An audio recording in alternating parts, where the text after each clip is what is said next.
En même temps, on est un peu débarré, tu vois. Quand on arrive, on est là avec les caméras, on filme tout. C'est là que je me suis dit, waouh, je viens de passer 3 quarts d'heure avec un vendeur d'une enseigne sur des sites web de ses concurrents. Ça pue le sapin là. C'est l'art de gérer une startup scale-up avec du scale, mais en gérant par la trésor, avec une bonne gestion, en étant malin, etc., sans forcément faire une levée de fonds tous les 12 mois. Et je veux quand même donner des chiffres mais anonymisés. Le meilleur des magasins aujourd'hui, il arrive à cracher 12 millions d'euros en Figital sur un seul magasin. Bonjour et bienvenue dans Pour toutes ces bonnes raisons. Je suis Adrien Bernard, directeur merchandising et néo-entrepreneur. À travers ce podcast, je partage mes connaissances et celles de mes invités pour vous offrir un contenu riche et inspirant. Dans un commerce en constante évolution, je voulais, à travers ce podcast, aller au cœur du merchandising, du retail et de l'entrepreneuriat, le tout avec une touche de décontraction. Et donc aujourd'hui, je suis juste hyper content de recevoir Maxence Dissler. Alors Maxence Dissler, si vous ne le connaissez pas, voilà, on va pas se mentir, c'est le chevalier du Figital. Si vous ne savez pas ce qu'est le Figital, ça tombe bien, le podcast est fait pour vous. Voilà, vous allez voir, il est juste incroyable. C'est ça aussi la difficulté de ce podcast, parce que c'est tellement intéressant que j'ai pas pu couper et on a fait un podcast là qui va durer 1 heure. Donc je vous préviens, c'est long, mais les thèmes qui vont être abordés et surtout le partage d'expérience de Maxence est juste hyper intéressant. Voilà, donc bien évidemment on va voir son parcours d'entrepreneur, comment il a monté Improvise, et puis surtout on va partager sa vision et on va essayer de poser une définition du Figital. On va voir aussi l'importance du storytelling et comment les enseignes en retail peuvent s'appuyer sur des vidéos et cette base-là. On va voir aussi les facteurs de succès d'une expérience Figital réussie et d'un parcours client figitalisé. Et puis, il va nous partager son projet. Je vous en dis pas plus, c'est un peu teasing, mais voilà. En tout cas, il va aborder un nouveau modèle de distribution Figital et plus juste. Bref, c'est un épisode qui est juste ultra intéressant. Et je vous fais un petit rappel. Chaque épisode sort un jeudi sur 2, alors n'oubliez pas de vous abonner pour ne rien manquer des prochains épisodes. Et puis, laissez un maximum d'avis si cet épisode vous a plu et surtout, partagez le podcast à vos amis, à votre famille, à votre N+1, N+2, votre stagiaire, votre alternant, bref, faites tourner ce podcast. Bon, en tout cas, moi je suis hyper content de t'avoir, Maxence. Je suis vraiment ravi et je te remercie à nouveau. En fait, il y avait 2 personnes que je voulais à tout prix dans mon podcast quand je l'ai lancé. Il y avait, pour être honnête, il y avait Zidane. Bon, il a pas encore répondu à mon message LinkedIn et il y avait toi. Donc tu vois. Oh la barre, elle est haute là. Et alors, je suis curieux, Zidane, le rapport avec le merch. C'est ce que son agent m'a dit, donc je pense pas que ça va le faire. Il a pas l'air trop retailer pour le moment. Ouais, bah écoute, bon, ça, en tout cas, je suis honoré. Bon, Maxence, j'ai plein de questions. Alors, ce qui est hyper intéressant là pour ce podcast, qui est très orienté merch retail, toi, t'es un vrai pro et t'es un vrai expert de. Alors, je vais peut-être mettre les pieds dans le plat de l'omnicanalité, la digitalisation, mais je sais que tu vas revenir dessus pour peut-être repréciser tout ça. J'ose imaginer. Peut-être. Mais en tout cas, voilà. Moi, j'ai plein de questions. J'aimerais qu'on revienne sur ton parcours, sur cette notion d'omnicanalité, de digitalisation, et puis aussi qu'on aille plus loin et qu'on voit un peu plus ta vie d'entrepreneur, tes projets et tout ça. Voilà. Avec plaisir. Pour attaquer, j'ai une question, Maxence. C'était quoi ton meilleur achat, ta meilleure expérience d'achat, online ou en magasin? Ça sera en magasin parce que tu connais mon penchant pour naturel pour les magasins. J'ai d'ailleurs un petit penchant pour les magasins digitalisés. Mais globalement, j'aime bien tous les magasins parce qu'il y a toujours des bonnes leçons à prendre dans absolument tous les magasins. Alors, j'y ai pensé, franchement, ça s'est battu entre 2, donc je vais peut-être citer les 2. Mais en même temps, j'ai vécu tellement d'expériences en magasin ces 15 dernières années. Je me suis dit, je vais prendre les deux qui me viennent tout de suite parce que si je réfléchis, je pense que je peux en citer au moins 30, tu vois. Mais allez, je vais te citer les deux qui me sont venus en tête au moment où tu m'as posé la question, ceux à laquelle j'ai pensé tout de suite. La première, c'est Amazon Style à Los Angeles.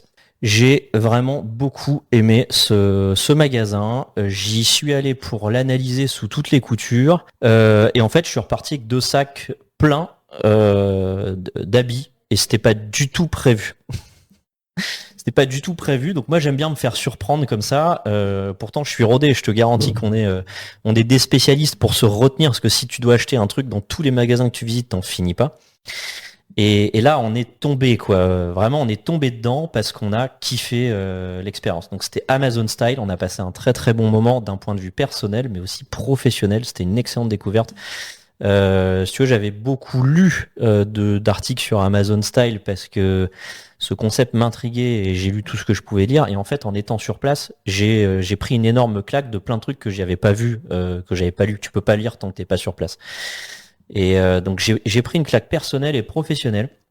On a passé un super moment. Quand je dis un super moment, je pense qu'on est resté plus de 3h45 dans le magasin, tu vois. En même temps, on est un peu débarré, tu vois. Quand on arrive, on est là avec les caméras, on filme tout.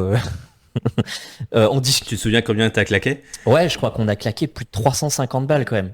Ouais. Alors, en fait, et c'était, tu vois, on était en couple du coup avec Mélanie et en fait, t'achètes pas forcément pour toi dans ces cas-là. Moi, j'ai vu Mélanie essayer des choses et j'ai vu que ça lui plaisait. Donc, en fait, t'as envie de faire plaisir aussi, tu vois. Et c'est pas la même résistance que quand t'achètes pour toi. Quand t'achètes pour toi, bon, tu sais un peu plus te raisonner, te mettre des freins et tout. Mais quand t'achètes pour quelqu'un, tu vois, Mélanie, c'est aussi ma compagne dans la vie. Je vois que quand il y a quelque chose qui lui fait plaisir, tu vois, quand il y a quelque chose qui lui plaît, et puis du coup, je te dis, ah putain, allez, vas-y, je vais lui faire plaisir. C'est une occasion, tu vois. Et là, on s'est vraiment fait plaisir. On s'est vraiment fait plaisir.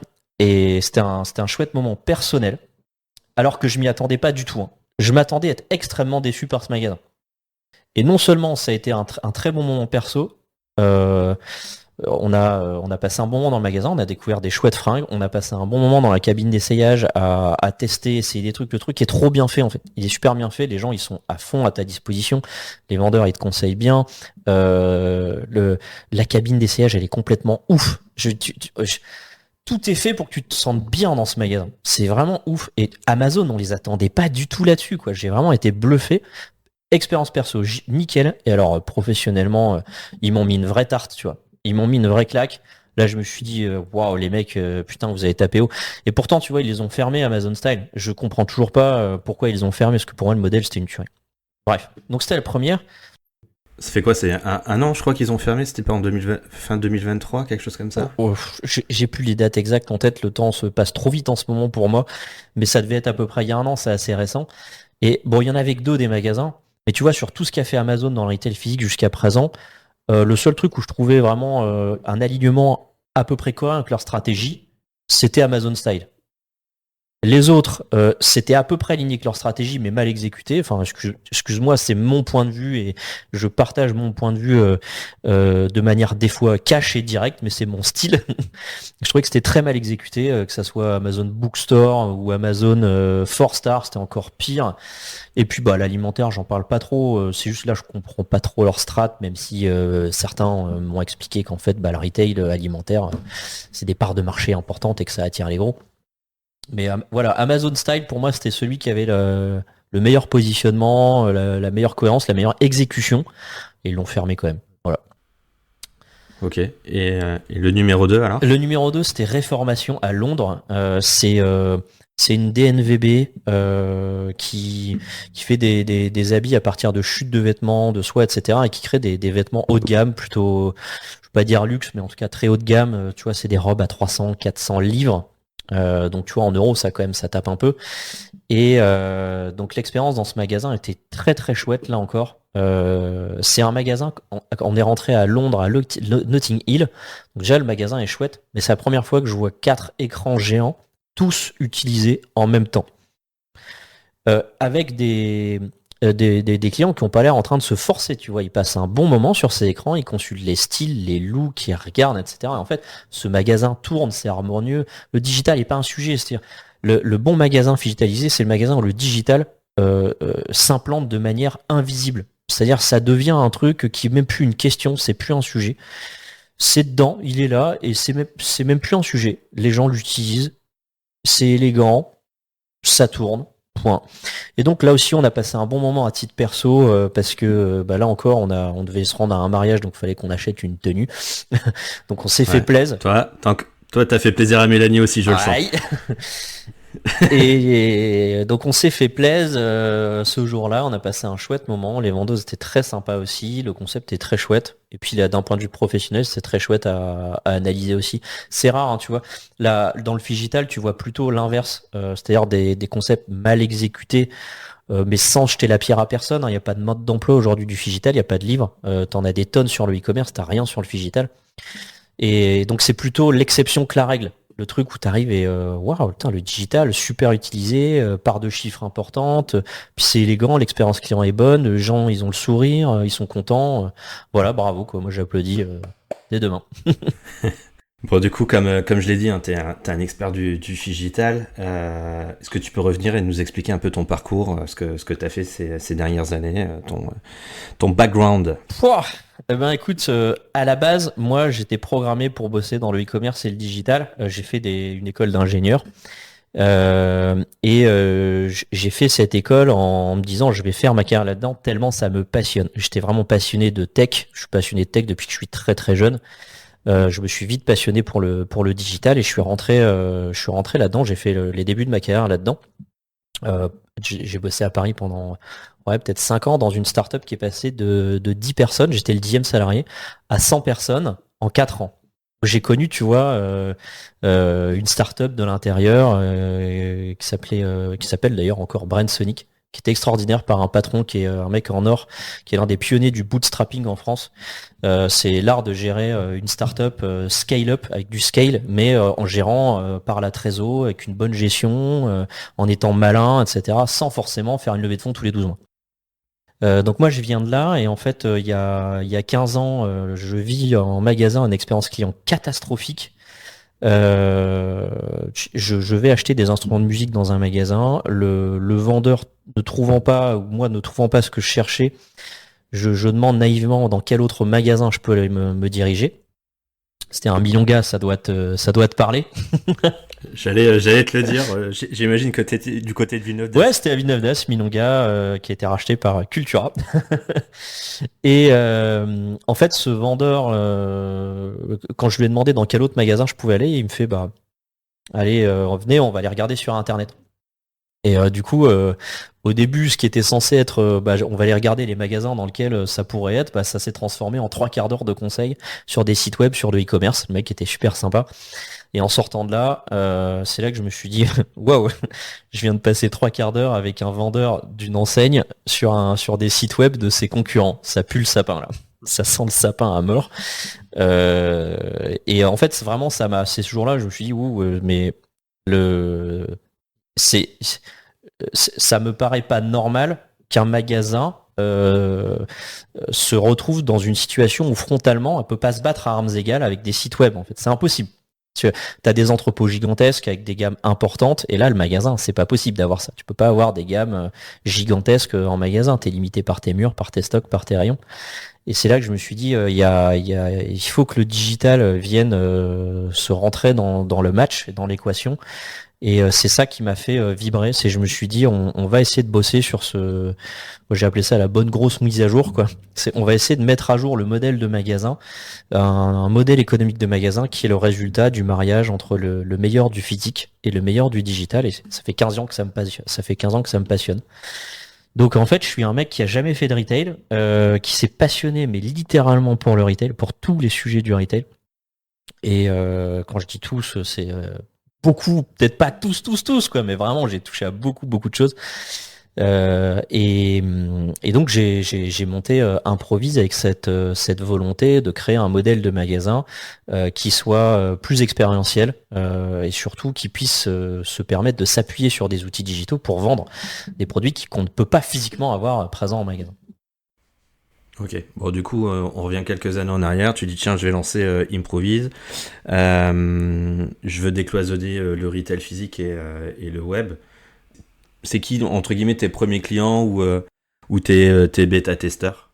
Alors, en fait, le job, c'était pas forcément de décloisonner web et physique, c'était un modèle de magasin où les gens peuvent acheter sur des outils digitaux dans le magasin. Pour moi, le web avait une pertinence et on peut pas remettre en question la pertinence du web parce que tu vois, quand les magasins sont fermés, bah, le e-commerce continue de tourner. Enfin, il y a mille et une raisons de continuer d'acheter sur le web et c'est une très bonne chose. Par contre, le magasin traditionnel qui est lié à ses stocks et à ses mètres carrés pour produire ses ventes, ce modèle-là, je n'y crois plus depuis 15 ans. Et aujourd'hui, 15 ans après, avec 15 ans de recul plus tard, je me dis que en fait, c'est juste un modèle qui est en survivalisme et qui joue juste les prolongations et qui va finir par être remplacé par effectivement ce modèle Figital. Donc comment je m'y prends? Bah, comme au début je n'y connais strictement rien, je mets des sites e-commerce dans les magasins. Voilà. Naïvement, hein, je dis bah moi ce que je m'y connais en e-commerce, je vais mettre des sites e-commerce sur des écrans en magasin. Alors on commence par des bornes interactives si ma mémoire est bonne, mais très très vite on intègre la dimension tablette et smartphone, mobile du vendeur. Et on démarre comme ça. Et les clients sont méga contents parce que si tu veux, en fait, ils ont les clients qu'on rencontre, ils ont une vraie douleur, c'est-à-dire que cette concurrence Internet, ils peuvent pas se battre si à un moment donné ils ouvrent pas leur référencement et s'ils peuvent pas se permettre de garder leurs clients chez eux. Parce que typiquement, un client qui vient chez toi et tu lui dis non parce que t'as pas l'offre chez toi dans ton magasin, ce client-là, t'es sûr, un, de le perdre et deux, de l'envoyer chez ton concurrent, soit d'en face, soit d'Amazon, tu vois. En fait, le commerce physique s'est transformé en apporteur d'affaires d'Internet. Parce que les mecs, aujourd'hui, on fait plus. Avant, on faisait un magasin, puis deux, puis trois, puis quatre. Et puis allez, de toute façon, il fallait vraiment qu'on trouve, donc on en faisait un cinquième. Et aujourd'hui, c'est terminé ça. Avec Internet, c'est terminé. Donc en fait, les magasins qui n'ont pas une offre à mettre en face de leurs clients qui ont un besoin, bah, ils génèrent de la déception, de la frustration, et surtout, ils offrent leurs clients sur un plateau à des concurrents e-commerce. Donc ouais, je commence par mettre des sites e-commerce en magasin et ça marche pas. Ça marche pas du tout. Ça marche pas du tout, c'est un vrai fiasco. Tu l'as fait chez des grandes enseignes ou alors des plus petites boutiques? Bah en l'occurrence, j'ai vendu à Milonga. J'ai été voir Milonga, je leur ai raconté l'histoire et ils m'ont dit bah ouais effectivement c'est vrai ce que tu nous racontes, ça nous parle. Tiens, bah ce que tu proposes, ça nous intéresse. Et ça a été mon premier client Milonga, ouais. Ok. Donc c'est très drôle, mais par contre site web en magasin, tu vois, c'est là que en fait il n'y avait pas de mode d'emploi du tout à l'époque, et moi je me disais très naïvement, on va mettre un site e-commerce en magasin, ça va marcher, tu vois. Geek comme j'étais. Et non, c'est là aujourd'hui, on sait l'expliquer, on sait expliquer pourquoi ça marche pas, mais en tout cas c'est comme ça que je m'y suis pris, hein, par les techniciens, les ingénieurs appellent ça par dichotomie. C'est-à-dire que tu fais un test, puis un deuxième, puis un troisième, puis tu analyses, tu observes, puis tu fais un autre test, tiens, ah celui-là il marche un peu mieux, puis t'en fais un quatrième, ah celui-là il marche pas du tout. Bon bah allez hop, tu vois, tu procèdes étape par étape, petit à petit, jusqu'à finir à trouver la recette, quoi. Bon, du coup, on va glisser naturellement sur la deuxième partie. J'aimerais vraiment que tu puisses m'aider à y voir plus clair, sans tomber dans de la définition Larousse, mais c'est quoi pour toi l'omnicanalité, la digitalisation d'un magasin, d'un point de vente, la digitalisation? Ouais, est-ce que c'est la même chose? Est-ce que c'est vraiment des choses différentes? Et puis surtout, c'est quoi ton parti pris à toi? Alors pour moi, c'est des choses qui sont différentes, mais souvent confondues, tout simplement parce qu'il n'y a pas un consensus sur les mots et les définitions. Tu regardes dans le dictionnaire le mot figital, bon courage, il y est pas. Il y est même pas sur Wikipédia en fait ce mot figital. Donc il a un flou, il y a un flou artistique qui règne autour de ça. Mais bon, si on met la partie littérature et poésie ou communication de côté et qu'on s'intéresse aux états de commerce qui nécessitent une compréhension fine pour pouvoir être bien exécutés, il y a effectivement les trois mots dont tu parles. Pour moi, signifient trois choses différentes.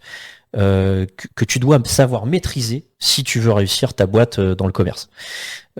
Pour moi, l'omnicanalité, c'est un sujet global et général. C'est un état de fait de pouvoir avoir la même promesse client un peu sur tous les canaux, etc. Que ça soit si tu as un canal sur le web et un canal magasin, l'omnicanalité, c'est ne pas avoir deux entreprises différentes et avoir une promesse client similaire, etc., etc. Donc c'est déjà un bon point. Ça, moi j'aime beaucoup la définition de Regine Van Hems. Alors je sais pas trop comment ça se prononce, il faudra qu'elle m'excuse. Mais bon, elle a écrit 2 ou 3 bouquins sur le sujet de l'omnicanalité et la définition qu'elle propose, elle est très très bonne. Voilà, Régine, si tu m'entends, bravo d'être là pour faire un peu de vulgarisation et mettre des mots clairs sur des concepts qui ne le sont pas. Pas toujours. Le mot figital, il est souvent confondu avec le mot omnicanal. J'ai par exemple une fois entendu Catherine Barba dire on a lancé des magasins, donc on a un site web, on a des magasins, c'est figital. Et en fait, j'entends énormément de gens qui je pense, association d'idées. Figital, c'est le mot physique plus le mot digital. C'est confortable de se dire, d'un côté j'ai des magasins, d'autre côté j'ai un site web. Bon, je suis figital. Tu vois, ça paraît pas déconnant. Et après tout, pourquoi pas, hein, encore une fois, comme il n'y a pas une définition claire du truc. Mais sauf que pour moi, ça ne t'aide pas à exécuter une stratégie de manière extrêmement claire, cohérente, avec des règles, avec des KPIs, avec des méthodes, etc. La définition que moi j'utilise du figital, c'est un modèle économique de points de vente physiques, donc des ERP, hein, des établissements qui reçoivent du public, qui va utiliser du digital pour réaliser une transaction commerciale. Donc on va être vraiment dans le domaine du magasin, du corner, du pop-up, de la galerie commerciale, de l'aéroport, pourquoi pas une salle de fitness, une salle de cinéma. C'est en fait dans la stratégie digitale, c'est la même stratégie qu'un retail, hein. Tu t'implantes dans un lieu physique, tu vas recevoir des clients, et en fait le digital, ça va être l'art d'utiliser la stratégie digitale pour avoir une stratégie de commerce dans ton point de vente qui soit ultime. Tu vas vraiment utiliser le meilleur des deux mondes, le meilleur du physique et le meilleur du digital. Donc ça, c'est la définition que moi j'utilise. Ok, alors tu en as parlé un petit peu dans l'intro du podcast, mais tu vois, aujourd'hui, pourquoi c'est incontournable de digitaliser ton espace? C'est quoi? C'est pour aller chercher du client supplémentaire, c'est pour augmenter ton panier moyen, c'est pour justement te battre et garder ta clientèle versus de la concurrence. C'est quoi aujourd'hui les vraies raisons et les bonnes raisons de se digitaliser? T'en as un paquet, hein. Ceux que tu cites sont bonnes, effectivement. Quand t'as un client qui vient chez toi et que t'as pas une offre à lui proposer, c'est un client que tu perds et que t'envoies chez tes concurrents. Voilà, donc effectivement, de ce point de vue-là, le digital est un argument commercial, mais aussi du point de vue de ton client.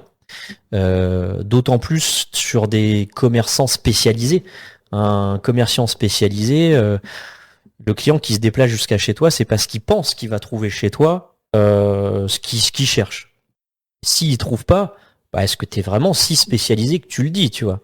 Parce que quand je vais sur Internet, tu vois, les marchands de jouets, par exemple. Un gros marchand de jouets qui a une grosse cellule de 5-6 000 mètres carrés, tu la compares à l'offre jouets d'Amazon. C'est ridicule. Les mecs, ils ont des gros bouclards, mais en fait, Amazon, ils ont 3 millions de jouets. Donc en fait, est-ce que tu es vraiment si spécialisé que tu le dis dans ta promesse? Et donc au final, oui, ça, par rapport à ces clients-là, ça devient un vrai point stratégique de différenciation et potentiellement pour garder tes clients, ne pas les décevoir, etc. Ensuite, effectivement, c'est corrélé avec l'additionnel de chiffre d'affaires. Les gens qui viennent chez toi et à qui tu offres rien et qui repartent les mains vides, ce qu'on appelle les clients bredouilles, ils n'ont pas fait de chiffre d'affaires chez toi. Donc c'est du chiffre perdu alors que tu aurais pu l'avoir, tu vois. Parce que t'as un défaut d'offre en face. Ou de stock, hein, d'ailleurs, parce que le digital corrige le défaut d'offre et le défaut de stock. Et après, tu as le dernier argument qui est cette fois-ci pas vraiment client, mais plutôt tourné modèle économique. Donc là, on va parler thunes. Un commerçant qui produit une vente en point de vente, la production de cette vente, elle a des charges, tu vois. Un loyer qui coûte un bras, une cuisse et 2 reins, il y a des charges salariales. Dans ces charges salariales, il n'y a pas que du salaire de vendeur. Il y a du salaire aussi de manutention. Tu vois, dans le prêt-à-porter, c'est pas rare qu'il y ait des enseignes qui aient plus de 50% de charges salariales qui soient de la manute, tu vois, de la mise sur cintre, le pliage, etc. Est-ce que c'est du temps, tu vois, dans un modèle Figital, tu l'as pas, c'est en entrepôt. Et le stock, si tu as 10 magasins, que tu dois mettre 10 fois du stock dans 10 magasins, c'est 10 fois de la trésor, 10 fois de l'endettement, il y a des seuils bancaires. Donc tu vois, tout ça, quand tu prends un modèle Figital, ça se pulvérise, mais à des années-lumière.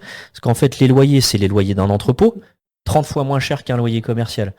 Sauf que ton stock, tu l'as à un seul endroit, t'es pas obligé de l'avoir dans 10 magasins. Donc non seulement tu vas diminuer tes coûts de stockage, mais en plus tu vas rationaliser tes stocks en fonction de ta rotation.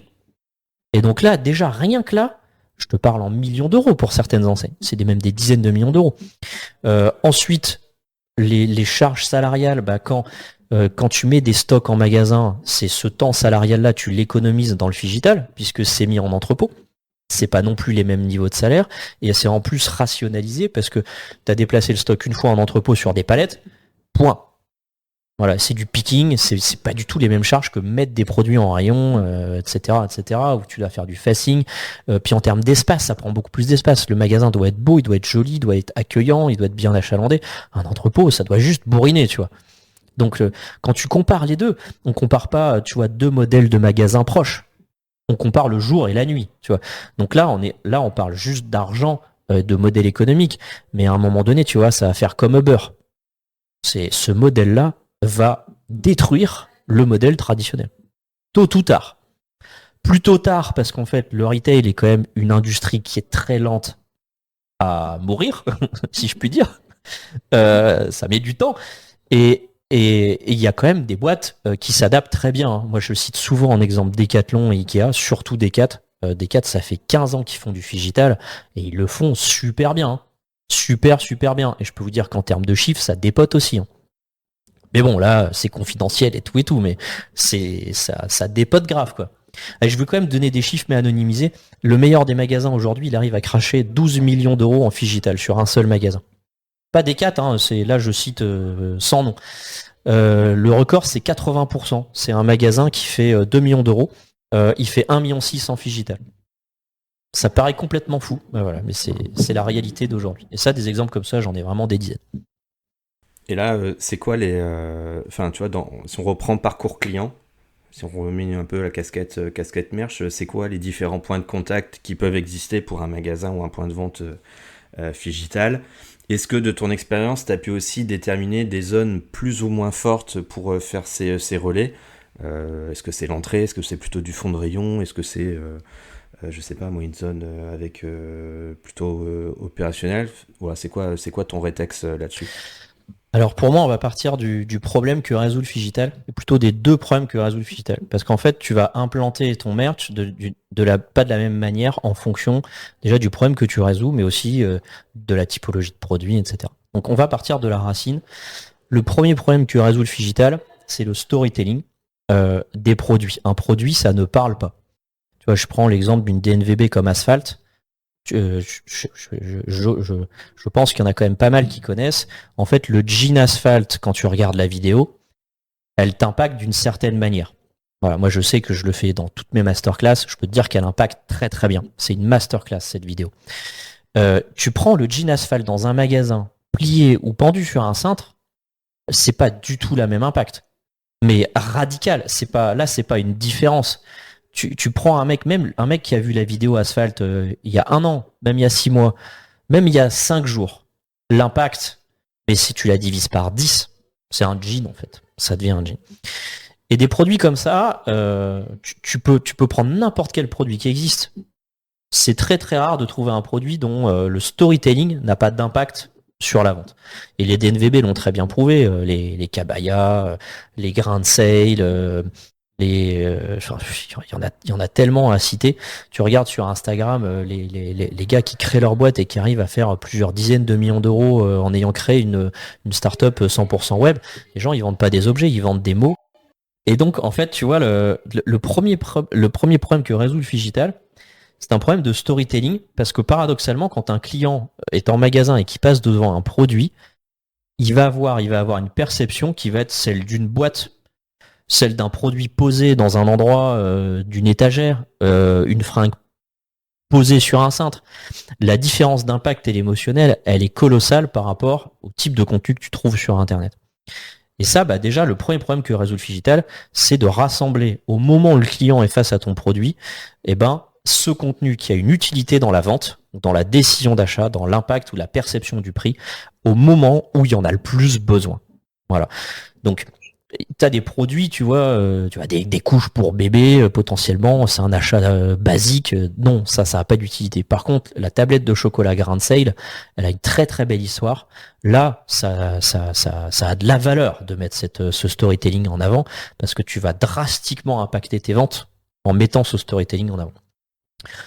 Je trouve que, enfin, ce que tu évoques, c'est côté merch, hein, je trouve que c'est un des gros sujets du moment. Enfin, pas que du moment, depuis un petit moment déjà, mais c'est voilà, comment je passe de je pose des produits sur une étagère, sur un cintre, sur une gondole, à je propose une expérience d'achat valorisante. Et tu peux utiliser du visuel merch, tu peux utiliser un certain nombre d'outils du merch, mais il va te manquer toute cette dimension contenu, projection dans un univers, et je trouve que c'est là où finalement tous les outils de la digitalisation, je fais hyper attention à ce que je dis, t'as vu, je dis pas... C'est bien. Ah, c'est un exercice. Hein. Ouais, mais voilà, du coup, je trouve que toute cette dimension au-delà du merch et du visuel, elle se fait et elle amène le côté digital et ça devient naturel une fois que tu as compris ça. Ouais, alors ça paraît évident en le disant. Ça l'est encore plus quand tu te plonges dans la science, neurosciences, neuromarketing, etc. Tout ça, en fait, est déjà écrit, prouvé, ultra prouvé. Notre cerveau est un cerveau d'émotion. L'image qui bouge est beaucoup plus puissante qu'une image statique, même si déjà une image statique, c'est déjà beaucoup. Moi, des fois, je recommande de mettre dans du visual merge de la photo. C'est déjà mieux que rien. Mais l'écran va apporter le mouvement, l'histoire, la temporalité. Et là, le storytelling prend puissance. Et ça, le vendeur, il est souvent mis comme la solution, tu vois, par rapport à ça. Mais un vendeur, ça fabrique pas d'image avec sa bouche. Voilà, ça fabrique pas un très bon storyteller, il va pouvoir t'emmener, etc.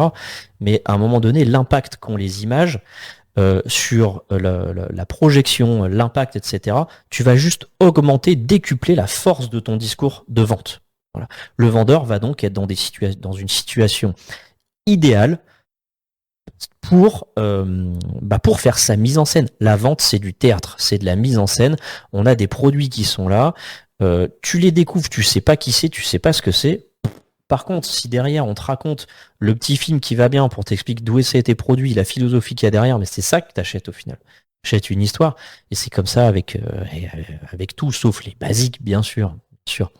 Tu vois, j'imagine depuis quelques années que tu es sur ces sujets, tu sens vraiment les consommateurs qui ont changé leur habitude d'achat et leur mentalité par rapport à ça.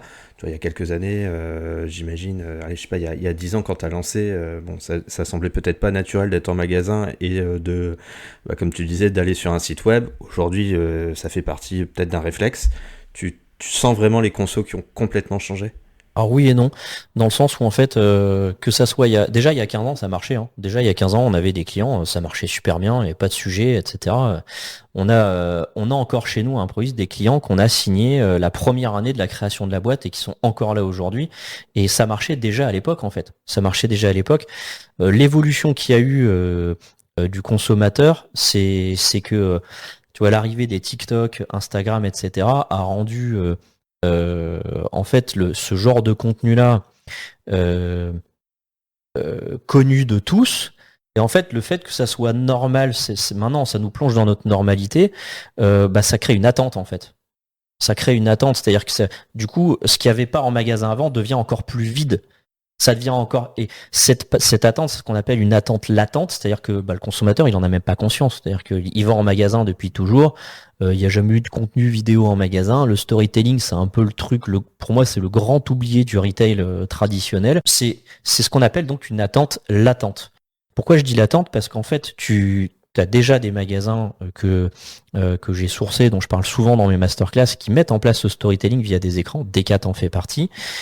Tu as aussi Grain de Sale qui a mis des écrans pour raconter l'histoire de leur chocolat, comment ils ont été construire des voiliers cargo pour aller chercher leurs graines de cacao en République dominicaine. Et tu les vois directement dans la jungle en train d'aller avec leurs petits récoltants chercher leurs graines de cacao. Ils ont déjà fait ça. Et en fait, quand tu observes les gens qui sont dans ces magasins, ils consomment. Et sans aucun problème, c'est normal en fait. C'est normal. Mais au-delà de ça, tu vois, les musées, ils existent depuis super longtemps. Et les musées, ils utilisent du digital depuis bien avant les magasins et bien avant Instagram et TikTok. Pourquoi? Parce que quand tu vas dans un musée, les œuvres, elles sont statiques, elles n'ont pas la parole, et donc c'est pas rare de voir des musées avec des télés qui vont te raconter une histoire. Le storytelling. Pourquoi? Parce que les gens qui bossent dans les théâtres, c'est des metteurs en scène. C'est des metteurs en scène. Et en fait, la télé va jamais venir se substituer au travail que ferait un guide dans un musée. Tu vois, c'est là que tout est complémentaire. Les audio-guides, ils existent depuis au moins 30 ans, tu vois. L'audio-guide, c'est du storytelling. Pourquoi les magasins mettent pas en place de l'audio-guide, tu vois? Pareille question que je me pose, moi. Ouais, non, mais t'as raison.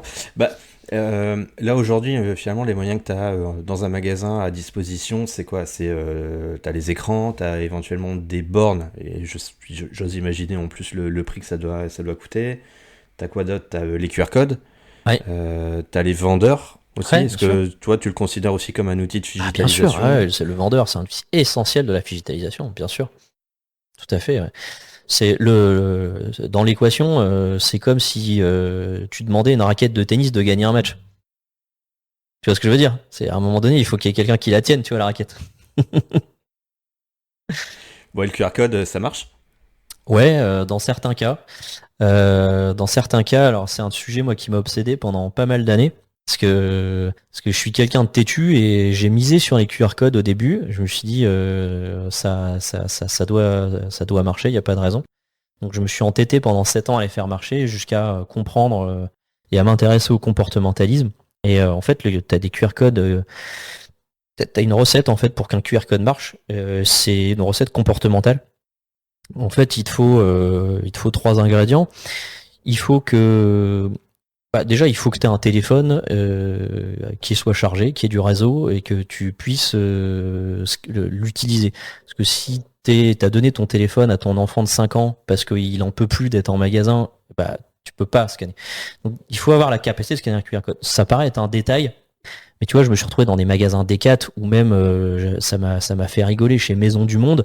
Ils ont des magasins en sous-sol, avec des QR codes partout. Il n'y a jamais de réseau. Il n'y a pas de réseau. Donc, les gars, putain, à un moment donné, vous êtes sûr que vous avez tout réfléchi, là, dans votre histoire de QR code, là? Donc, bon, la première chose, c'est qu'il faut une capacité à scanner les QR codes technologique, même une aptitude, compétence, tu vois. Tout le monde, je ne savais pas scanner les QR codes avant le Covid. Maintenant, c'est un peu différent. Mais bon, c'est le premier ingrédient. Le deuxième ingrédient, c'est que il faut passer devant le QR code et il faut le voir. Ça paraît bête, mais du coup, chez Decat, tu vois, les QR codes sont tout petits. Tu pourrais les assimiler d'ailleurs à un truc qui est réservé aux vendeurs. Donc là, du coup, si ton truc est pas vu, du coup, tu vas pas forcément, tu vas être moins utilisé. Et le troisième ingrédient, c'est le plus important, c'est la motivation. C'est la motivation. Cette motivation, c'est la résultante de plusieurs vecteurs qui tirent pas forcément tous dans le même sens. Là, tu peux avoir une motivation positive, c'est-à-dire j'ai très envie j'ai très envie de résoudre mon problème, je cherche ce type de produit-là, mais je me pose plein de questions, je trouve pas de vendeur, je suis très motivé à scanner le QR code du coup. Ok. Mais la motivation contradictoire, c'est donc la motivation inverse, c'est j'ai la flemme, tu vois, j'ai pas envie. Parce que lire un QR code, c'est aussi faire travailler son cerveau, c'est du psychique, c'est de l'énergie psychique. Et ça, quand on est en magasin, bah tu vois, c'est malgré tout, c'est un frein, tu vois, c'est un vrai frein, l'énergie psychique. Je vais devoir bosser, quoi, tu vois. Alors, plus la motivation est élevée, plus tu vas scanner le QR code. Moi, je connais un concept où le QR code a fonctionné, tout le reste, ça a été vraiment une cata, un fiasco. C'est Aromazone. Parce qu'en fait, Aromazone, ils vendent de la cosmétique à faire en kit. Ils ont ouvert des magasins. Mais en fait, quand t'es dans le magasin, c'est des sacs de poudre, c'est des produits chimiques, c'est des fioles de beurre de carotène, c'est des trucs imbitables pour le commun des mortels. C'est tous le même pot, c'est tous le même bol, c'est tous le même sac avec des poudres. En fait, si tu scannes pas les QR codes, tu sais pas du tout ce que t'achètes. Donc en fait, là, c'est une motivation contrainte. En fait, t'as contraint ton consommateur à être obligé de scanner le QR code s'il veut savoir quoi faire. Et moi, j'ai fait une étude particulière dans ce magasin de plusieurs semaines où je suis allé faire du comptage, de l'analyse. Il y avait quand même 33% des gens qui scannaient les QR codes, ce qui était un record à ma connaissance. Hein. D'habitude, c'est plutôt 0,00001%. Et par contre, en fait, les deux autres tiers, en fait, ils essayaient de lire l'arrière des boîtes, tu vois, avec les petites lignes et tout. J'ai des photos comme ça qui sont assez marrantes, enfin drôles. Je sais pas si ça fait rire tout le monde, mais et en fait, c'est juste une contrainte. Voilà. Est-ce que c'est une bonne idée du coup de mettre des QR codes? Tu as mon avis, ça peut être une bonne idée, comme ça peut ne pas l'être. Non, mais c'est énorme, Amazon. Pour avoir aussi travaillé sur les QR codes, on était très très loin de ces résultats-là. C'est monstrueux, 30%. Enfin, C'est 33%. gigantesque, c'est monstrueux. Je te dis, moi j'ai vu ça la première fois, j'ai bloqué, j'y suis resté 3 heures, je suis revenu le jour d'après, et j'ai fait ça pendant 3 semaines, à différentes heures de la journée, et j'ai dit putain, je veux comprendre là, pourquoi ça marche chez eux et pas chez les autres. Et c'est là que je me suis intéressé au comportementalisme, et que j'ai compris que c'était une histoire de motivation. Voilà, en fait, c'est une contrainte, donc tu peux pas faire autrement. Ouais, souvent je fais le parallèle avec les restos ou les bars. Hein. Si tu veux commander ta boisson ou je sais pas quoi, ou ton plat, Ah ouais, oui, t'as faim. tu passes par le QR code, Ouais, t'as faim, t'as soif, t'es contraint, et donc bah, tu fais l'effort. ouais. Et c'est vrai qu'en magasin, t'as tellement de bruit, d'images, de stimulation qu'on te demande encore un effort supplémentaire à scanner le QR code, et t'es peut-être moins facilitant quand c'est comme ça. Ouais, donc, Ah, l'effort, c'est l'ennemi numéro 1 du digital. Ah, clairement. Mais c'est pareil dans le e-commerce, tu vois, ça paraît être un basique de le dire, c'est pareil dans le retail, hein, mais tu vois, dans le retail, dans l'alimentaire, les rayons où ça marche le mieux, c'est les rayons à portée de main. Tu vois, quand tu vas en dessous ou au-dessus, il y a un effort, il faut s'abaisser, ou au-dessus, il faut lever le bras. Forcément, cet effort-là, bah, il a un coût, c'est tout simplement que tu vends moins. Tu vois. C'est aussi simple que ça, tout est lié à l'effort. ouais, c'est clair. On est des grands fainéants. Voilà. Et oui, et c'est pas un défaut, à la base on a été codé comme ça pour des raisons de survie en fait. Enfin, on est naturellement programmé pour dépenser le moins d'énergie possible parce que c'est comme ça qu'on est codé. Voilà. Une fois que tu as compris ça, bah après faire un magasin digitalisé, je vais pas dire que ça devient simple, mais en tout cas c'est plus facile. J'aimerais qu'on aille un peu plus loin sur toi en fait, Maxence. Alors c'est plutôt des questions un peu perso, mais plutôt sur ta vie d'entrepreneur. Comment tu gères un peu ton équilibre entre vie pro, vie personnelle? Est-ce que c'est facile? Est-ce que tu as des petits tips? Est-ce que tu t'es mis en place certaines méthodes, des rituels? Comment tu gères tout ça? Ouais, on a Ou pas, hein? Peut-être t'es en roue libre. ah non, on a mis en place un truc là avec Mélanie. Parce que en fait c'est une grande passionnée comme moi, elle est vraiment fan et nous on peut vraiment prendre plaisir un dimanche matin au petit-déj à parler de retail, tu vois. C'est un kiff, c'est une passion, c'est vraiment devenu une passion. Mais c'est vrai qu'il y a des jours où à un moment donné faut faire stop. Et donc pour avoir un guide, un mode d'emploi, quand l'autre a pas envie d'en parler, on s'est mis un code couleur. Voilà, le code rouge, c'est une couleur. Voilà, code rouge, ça veut dire maintenant tu te la fermes. J'ai plus envie de parler de boulot ce soir. On va parler d'autre chose. Je trouve ça génial. C'est tout bête. Et franchement, ça marche super bien quoi. On respecte le truc tous les deux. Et c'est parce que ça peut venir à n'importe quel moment, tu vois. Ça peut venir. Et il y a des moments. Enfin, tu vois, moi, J'ai entendu plein de fois, moi j'ai le boulot et j'ai le perso et c'est complètement étanche et c'est pareil. Mais pour moi, c'est totalement bullshit parce qu'en fait, quand t'es entrepreneur, à un moment donné, ça s'entremêle complètement avec ta vie, tu vois. Puis quand ça devient une passion, même tu vois, il y a des salariés qui sont fiers d'aller bosser, c'est leur passion.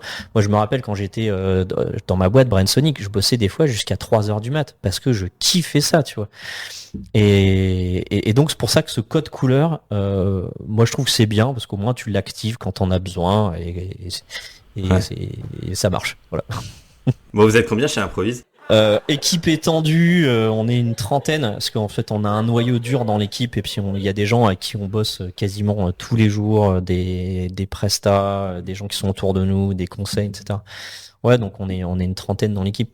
Et vous avez mis en place un certain nombre de rituels, il y a...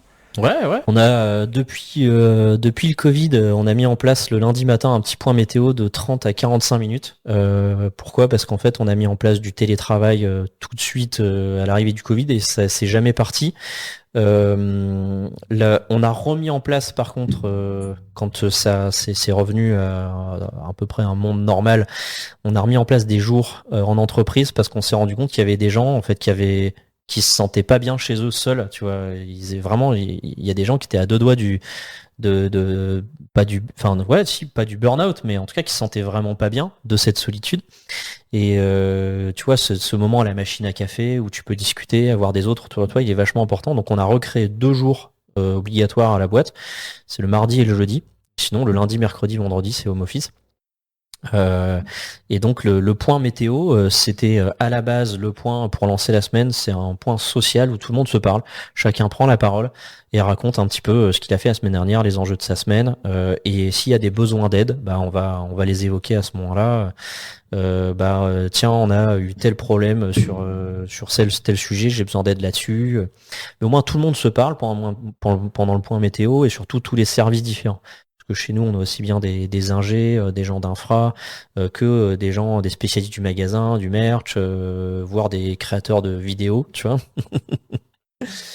Et tu vois, ces différents services-là, ils travaillent pas tous les jours ensemble. Donc c'était important pour la cohésion de groupe d'avoir ces moments-là. Et puis voilà, et puis les jours en entreprise aussi, le mardi et le jeudi. Et pour l'instant, c'est plutôt chouette. Alors moi, je t'ai connu il y a quelques temps parce que tu faisais ce que tu appelais les Figital Tours. Alors je sais pas si on peut maintenant aussi appeler ça les masterclass, mais tu peux nous en parler, ça marchait bien. Enfin, moi j'ai trouvé ça génial. Enfin, tu nous faisais voyager entre midi et 2 en moins d'une heure. C'était incroyable. On faisait ça, voilà, il y avait mon équipe et puis ça nous faisait des déplacements incroyables pour pas très cher, je dois te l'avouer.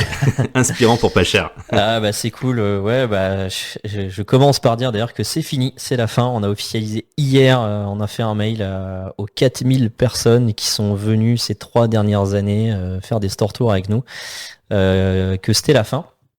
On a adoré effectivement faire ça.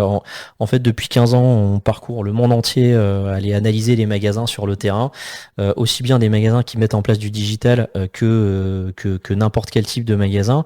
Ça peut être aussi des corners, des pop-up, des magasins d'e-commerçants. Dès que ça sort un peu de l'ordinaire, il faut qu'on aille voir. Donc et en fait, comme on faisait énormément de photos, de vidéos, de caméras cachées, de scènes de vente, de scènes de vie de magasins, etc. Ce contenu-là, on s'est dit pourquoi pas le partager après tout. Nous, ça nous coûte de l'argent, mais une fois que c'est fait, ça pourrait servir à d'autres personnes. Donc on a mis en place des store tours en visio, c'était pendant le Covid. Et en fait, le premier qu'on a fait, il y avait 70 personnes. On était un peu surpris. Du coup, on a fait une visite de 13 magasins en 1h30 entre midi et 2. Du coup, on a recommencé le mois d'après. Il y avait encore 70 personnes. Et puis, en fait, on s'est jamais arrêté pendant 3 ans et demi. On a fait ça tous les mois. Donc, tous les mois, on faisait visiter des magasins. Et donc, c'était très, très cool. On est monté à le record, c'était 150, on était jusqu'à 150 sur un store tour. Ouais, j'allais te le demander. Ouais. Excellent. C'était le best of the web. Donc c'était un best of avec que des e-commerçants qui ont passé le cap du physique. Ouais, donc c'était très attendu. Il y avait, je me rappelle, il y avait Moto Blues, il y avait Miliboo, il y avait Basket for Ballers. Tiens, j'ai pas cité Basket for Ballers, mais ça aussi, c'est une belle expérience de client et professionnel que j'aime bien. Et ouais, 150, il y a eu 150 personnes sur ce store tour. Donc voilà, on a complètement arrêté. Parce que mine de rien, tout ça, c'est beaucoup de temps, d'énergie. Et en fait, ça fait 6 mois qu'on bosse sur un truc monstrueux, sur un Ah, super ça y est, projet. tu vas enfin nous en parler. Bah, je peux, ouais, tout à fait. En fait, à force de bosser dans le monde des magasins, ça finit par gratouiller et par démanger. C'est une passion qui est vachement contagieuse en fait, le retail. Et conseiller les autres, c'est bien, mais parfois, t'as envie d'aller plus loin.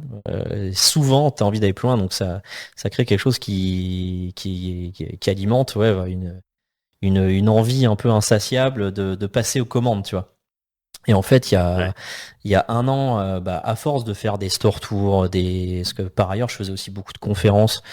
J'en fais d'ailleurs toujours encore, hein, des grands messes, des conférences, des prises de parole sur des événements de comité de direction, des choses comme ça.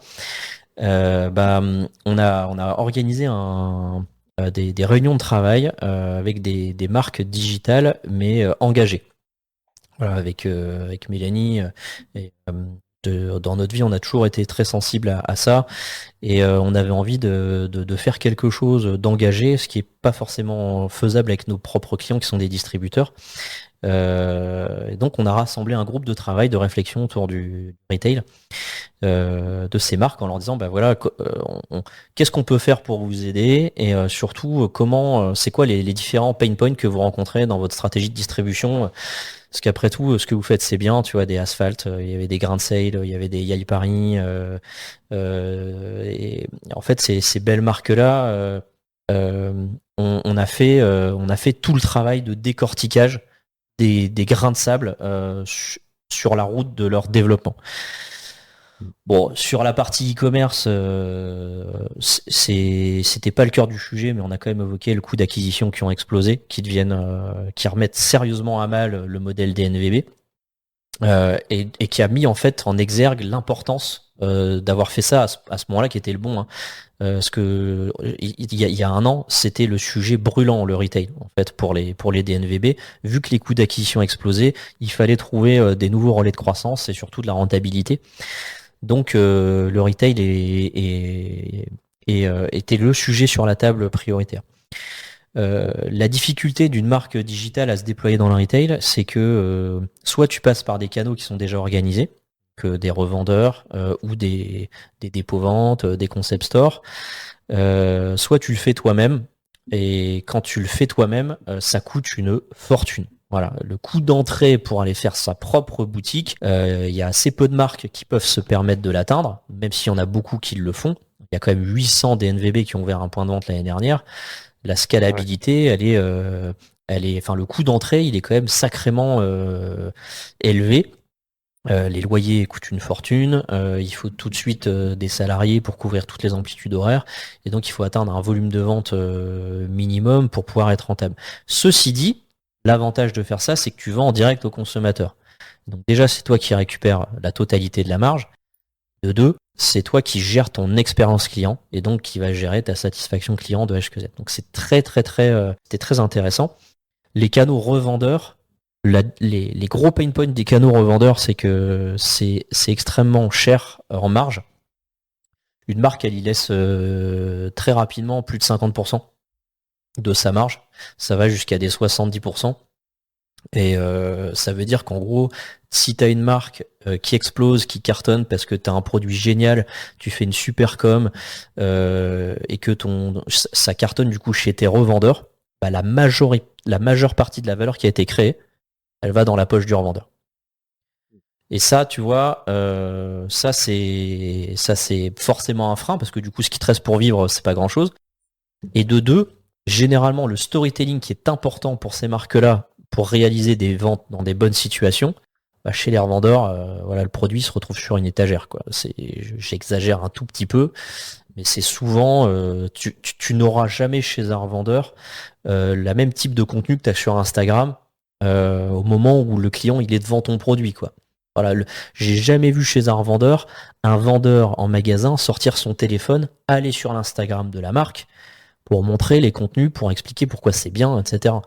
Puis en plus, ils le font pas parce que ils ont peur, les revendeurs, que le client se barre chez la marque directement. Voilà. Donc si tu veux, en fait, l'équation revendeur, inadressable, on peut rien faire. Voilà, c'est pas les marques qui vont changer les revendeurs sur ce truc-là. Donc on s'est dit, bah, on va se concentrer sur le commerçant propre, parce que ici, là, au moins, on a les coups des franches. Et en fait, ce qu'on va faire, c'est qu'on va écrire le cahier des charges du magasin idéal. Donc on s'est mis à bosser, et le premier argument qui est sorti, mais de manière simple, unanime, tout le monde, c'est l'emplacement. Le critère de succès d'un magasin, c'est l'emplacement. Donc en fait, déjà, une DNVB, quand tu la mets dans un top emplacement, déjà, t'as résolu une énorme partie de l'équation, en fait. Si t'es dans un bon emplacement, déjà, t'as une espèce de garantie de facto, comme quoi t'auras du flux qualifié. Si t'as des bons produits et que tu vends bien, dans des bonnes conditions, bah déjà t'as des conditions de succès qui sont vachement simplifiées. J'écoutais un podcast il y a quelques temps là sur un des fondateurs de Kabaya. Donc il expliquait aussi sa démarche d'ouvrir des points de vente. C'est ce qu'il disait. Moi, finalement, il paye un gars qui... Ouais, il fait que ça, il cherche son top indice et il veut du top emplacement. Voilà, c'est son critère 1. On a écouté le même podcast, je pense. En fait, d'ailleurs, c'est marrant parce qu'il raconte que quand il a créé sa boîte, au début, il connaissait rien en retail, ce qu'il faisait du web. Il s'est dit, bah moi, je suis plus malin que les autres, je vais prendre un 1 bis, un emplacement numéro 1 bis, et je vais faire venir du flux chez moi. Et il dit, c'est la plus grosse erreur que j'ai jamais faite de ma vie. Je me suis dit, ouais, c'est bon, les tontons du retail qui disent emplacement numéro 1, numéro 1, c'est pour les autres, c'est pas pour moi. Moi, je vais faire venir les gens. Et en fait, il était dégoûté parce qu'il s'est foutu dans un emplacement 1 bis et il voyait tout le flux passer au coin de la rue, mais jamais chez lui. Donc ouais, voilà, tu vois, effectivement, ça, c'est un acquis dur. Mais les emplacements numéro 1, bah, c'est plus facile d'aller chercher à plusieurs que quand tu es tout seul. Et c'est là qu'on s'est dit, bah, en fait, le magasin idéal, c'est des emplacements numéro 1 où en fait, on va y aller ensemble, en groupe, on va y aller à plusieurs. On va se rassembler à 2, 3, 30, 100 marques, pourquoi pas, et puis on va aller chercher des bêtes d'emplacements. En plus, aujourd'hui, il y a des opportunités dans le retail sur les emplacements qui sont assez faciles à faire sur ce type d'emplacement-là, parce que paradoxalement, pour une foncière, en fait, vendre ce type d'emplacement, bah, il faut trouver des boîtes qui investissent sur des gros loyers, etc.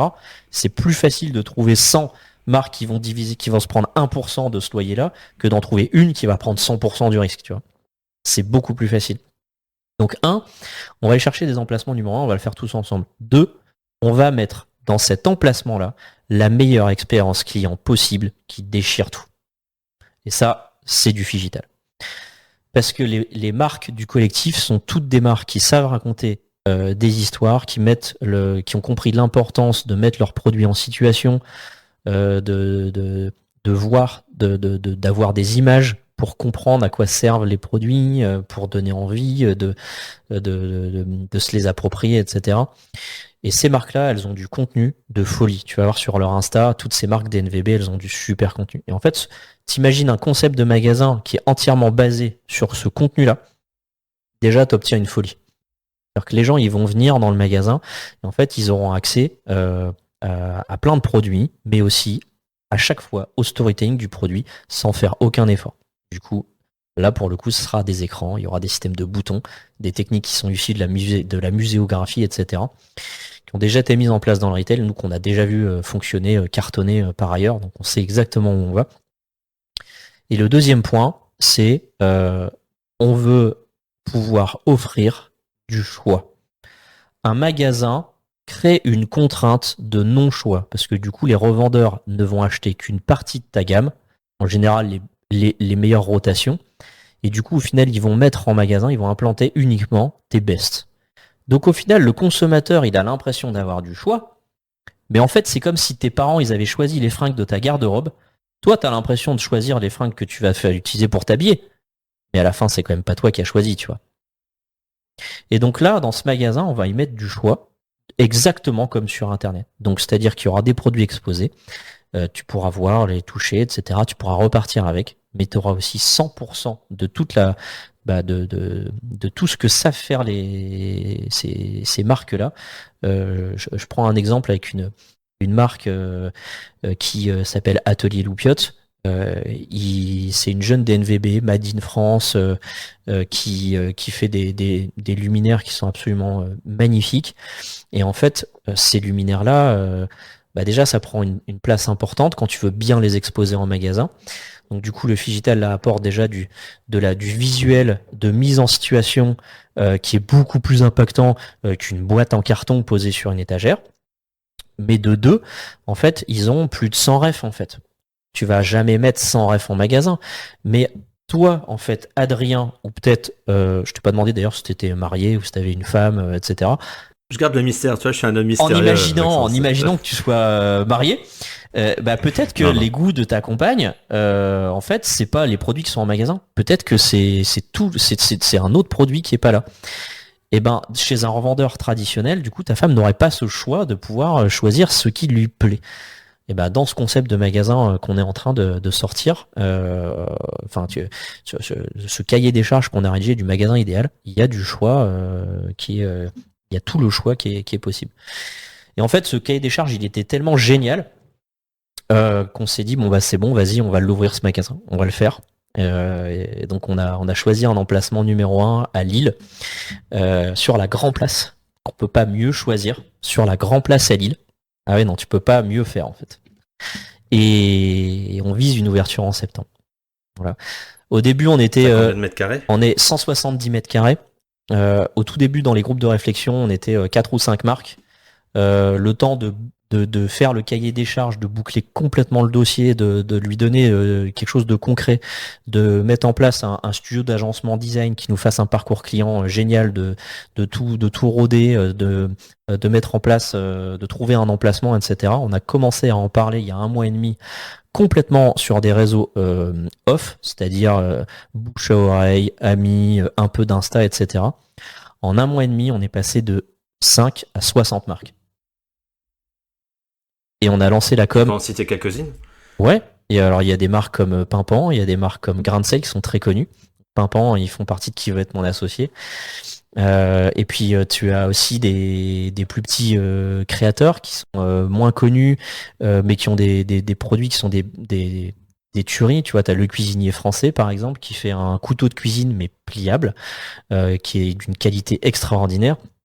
T'as des marques d'éco-design, il y en a une qui s'appelle Absolument, qui reprend des enceintes vintage et qui remet dedans un son moderne. T'as aussi Octavio qui propose des solutions de streaming et aussi des enceintes de top qualité.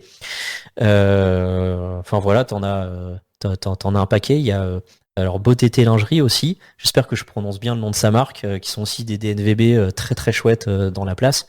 Et puis t'as aussi des plus petites marques qui sont nées il y a moins longtemps, mais qui ont des comptes Insta qui ont explosé à 20 000, tu vois, à 20 000 followers, parce que le produit est génial, où ils ont fait une campagne de crowd, ils ont atteint 100 000 euros en 2 mois. Et tu vois, en fait, ces gens-là, ils méritent d'aller dans le commerce physique, mais ils ont aucune solution aujourd'hui pour le faire.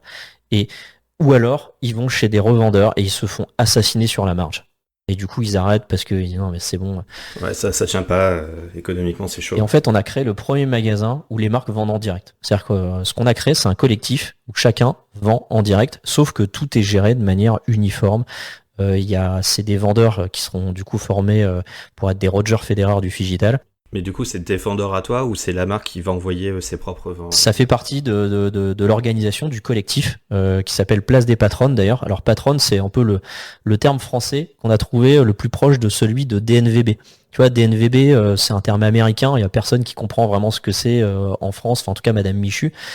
Et donc le terme patronne, c'est la marque indépendante qui se bat pour la meilleure expérience client possible, pour avoir des bons produits, pour un monde plus juste, pour de la transparence. C'est pour ça que ça s'appelle Place des Patronnes.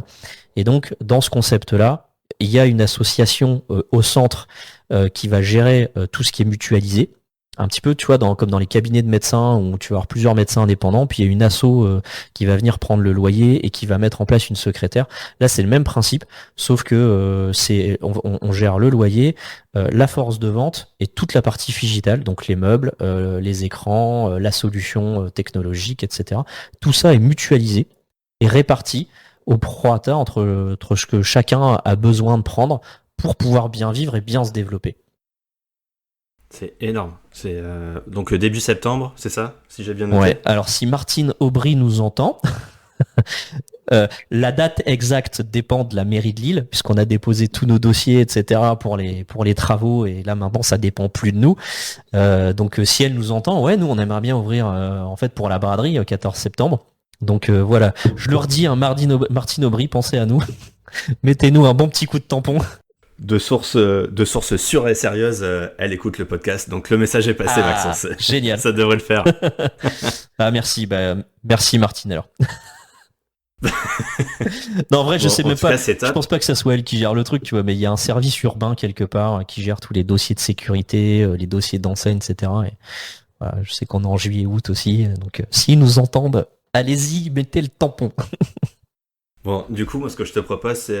donc là, c'est notre premier épisode ensemble. On fait un deuxième épisode dans quelques mois, une fois que t'as lancé Place des Patronnes et que t'as un peu de feedback et de retour d'expérience. On se fait un deuxième épisode pour focusser sur ça. Ouais, avec plaisir. Alors, en l'occurrence, j'ai pas lancé Place des Patronnes, en fait. On a lancé Place des Patronnes. En fait, on l'a lancé vraiment tous ensemble, quoi.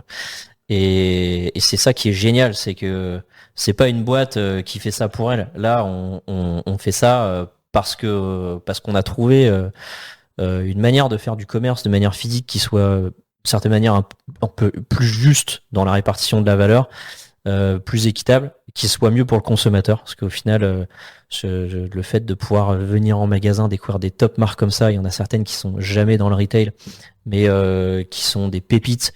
Bah c'est un énorme plus. Donc ouais, en fait c'est vraiment tu vois.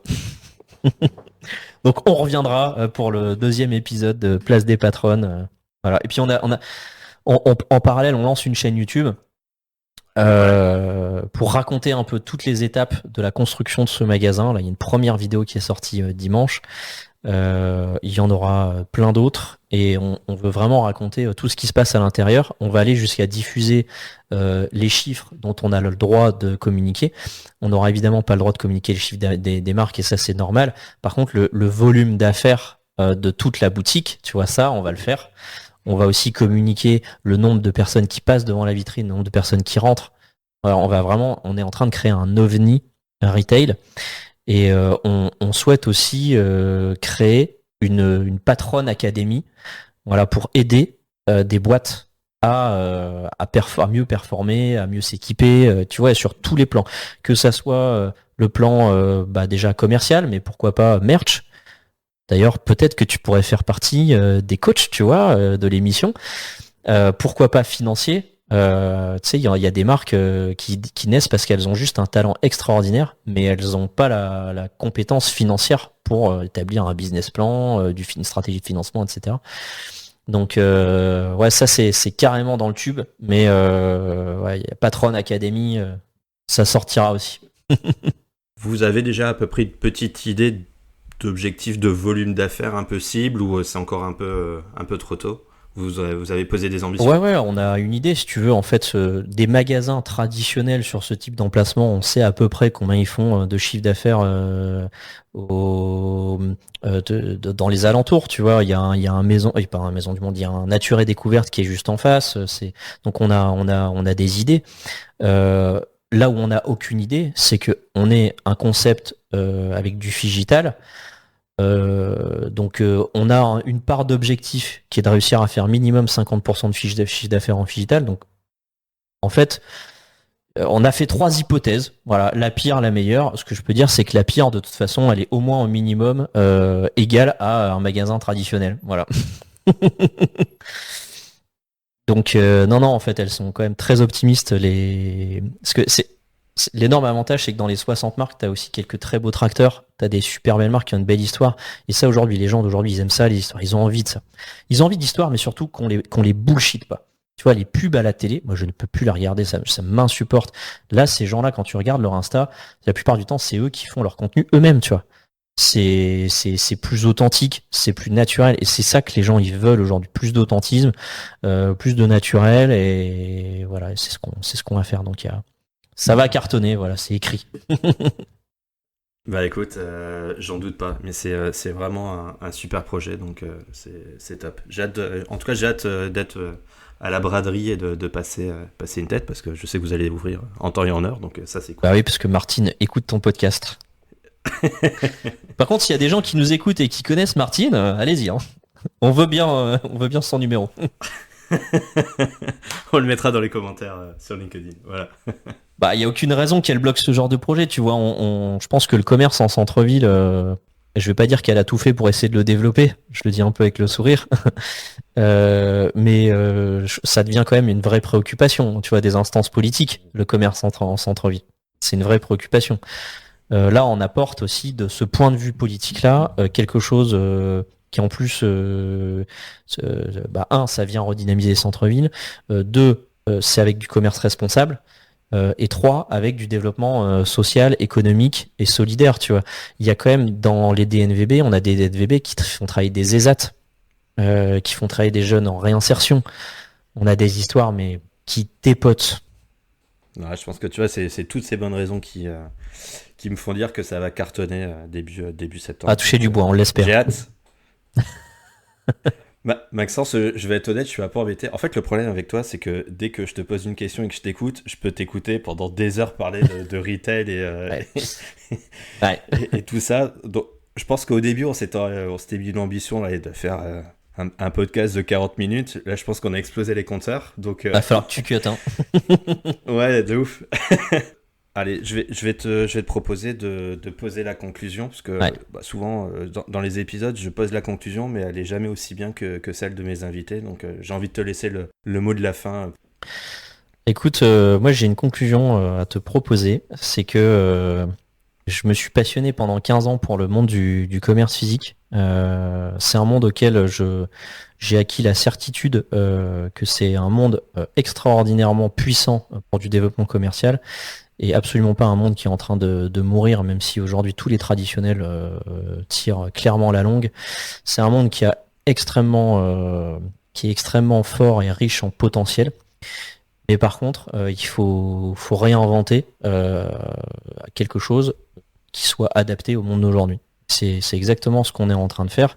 Le monde d'aujourd'hui, c'est quoi ? C'est un monde qui prend en considération qu'en fait, une jeune marque, elle n'a pas forcément besoin d'un intermédiaire pour pouvoir bien exister et vivre. Hein, c'est ce que Internet nous a prouvé ces 20 dernières années. Et donc ça, c'est chouette. Et moi, j'ai vraiment envie de les aider à porter leur message d'engagement, de responsabilité, de durabilité, parce que c'est important, ces marques-là, ces entrepreneurs qui se battent pour un monde meilleur, dans un monde physique où ils pourront mieux se développer, et donc plus être connus, et qu'on arrivera à faire bouger les lignes.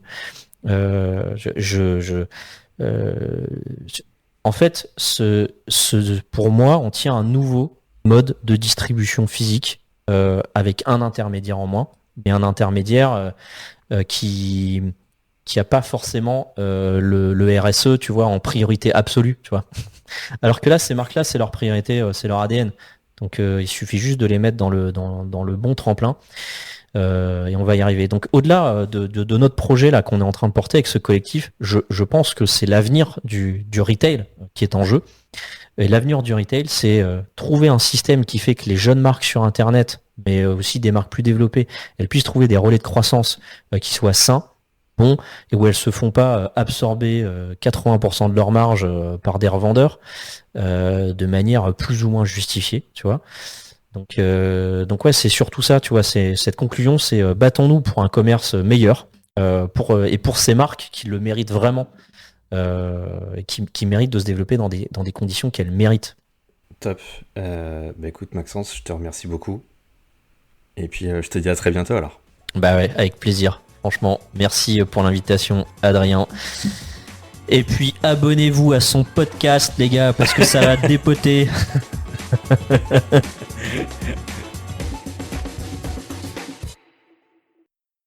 Je vous dis encore merci pour votre écoute et surtout à très bientôt pour un nouveau rendez-vous dans Pour toutes ces bonnes raisons.